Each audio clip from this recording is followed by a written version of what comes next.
Even though I've had a lot of successes lately, I have this little voice in me that tells me it's not enough, that I need to try harder, that I'm not doing enough, that I'll never be able to do enough. And I'm really sick of that voice. So I'm ready to finally start living life creatively for myself and not for anyone else, and not have to do it a certain way. So today, I'm going to go on my artist's date. And I think I'm going to get some crayons and go to a childhood nostalgic place and doodle. So let's do it.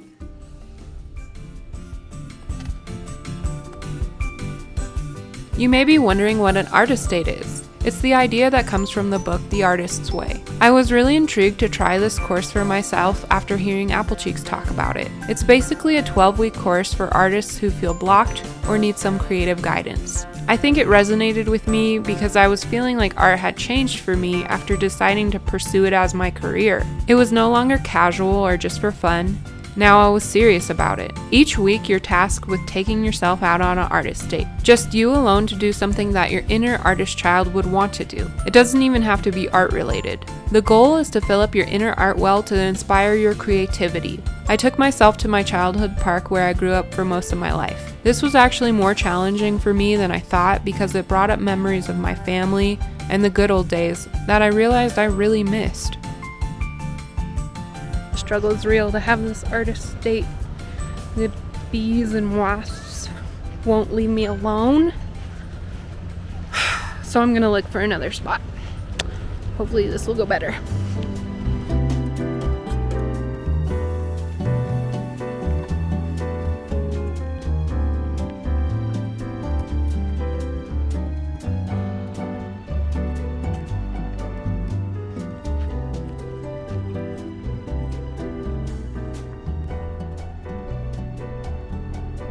The other main tool to recovery is something called the morning pages. Writing 3 pages every morning, a non-stop stream of consciousness, to dump your brain of whatever's been on your mind so you have the space to create. There's no wrong way to do them, just writing whatever comes to you. At first I questioned the morning pages. Too much valuable time spent on something I didn't see the value in. But after the days progressed, I started to find little insights about myself and how my brain works. Something from the book that really resonated with me is the idea of the censor, the negative part of your brain that gives you excuses on why you shouldn't be happy and why you should continue doubting yourself. I realized that my censor was where my creative block was coming from, and it was very prominent. As I continued the morning pages throughout the week, I realized that I was starting to get a better grasp on my censor, and it wasn't as loud as it had been before.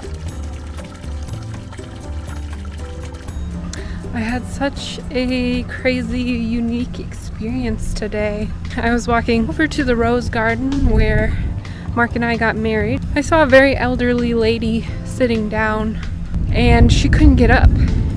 So I went over and basically picked her up and we started talking about her life, her kids. It was a really, really cool experience. And I'm glad it happened, and I'm glad I was able to walk her all the way back to the retirement home. It gave me a lot of peace in a way, too. Kind of like reminded me of my dad getting older, and I maybe didn't have the best like connotations with that. And that kind of like gave me a very positive light on the whole situation. So I was just really happy that I could meet her. Her name was Judy. And yeah, it was a great experience. Stern Park. Well, we were there at Stern Park, Yes. weren't we? I was sitting under that tree today. Uh-huh. Yeah. That's beautiful. Yeah, isn't it it? is beautiful.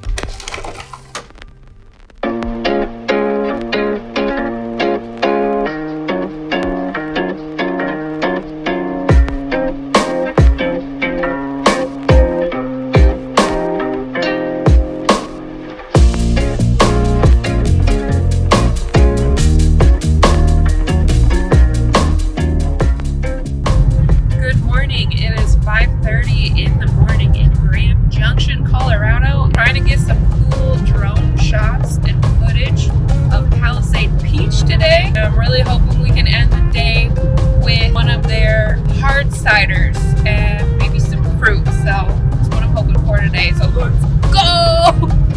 I have to hype myself up because it's so early in the morning. And I don't wake up this early. So wish us luck.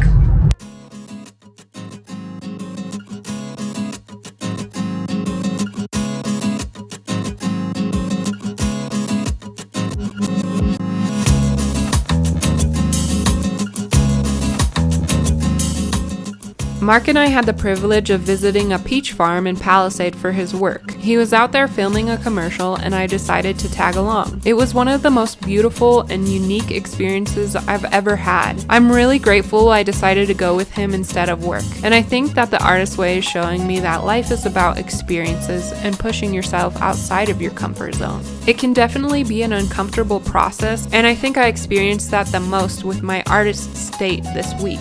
It brought up feelings about my family and missing my dad that I wasn't expecting. But on the flip side, I wasn't expecting to have such a positive random encounter with Judy. As I continue this journey, I want to do more things and doubt myself less. I'm ready to be the most decisive, confident, creative version of myself I've ever been. Thank you guys so much for watching, and stay tuned for part 2.